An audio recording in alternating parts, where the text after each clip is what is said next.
आम छतिया समाजसेवी संगठन पक्षर आज आसी पहुँचु आमर कुनी सत्यानंद घरे काईमेटा ग्राम पंचायत काईमेटा ग्रामर सबर साही तो समस्त अनुरोध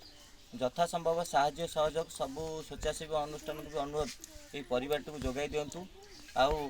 सरकार को अनुरोध दिव्यांग भत्ता पाइबारू सत्यानंद आज वंचित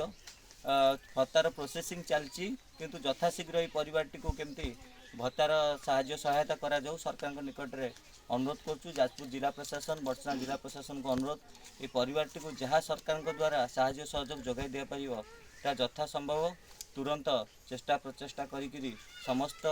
जिनस जोगाई दि जाऊ ये परिवार को आ सबू स्वेच्छासेवी अनुष्ठान को अनुरोध ये परिवार को साहाय्य सहयोग हाथ बढ़ातु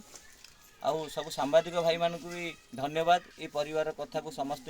निकट में पहुँचाई पार्थिबारु आज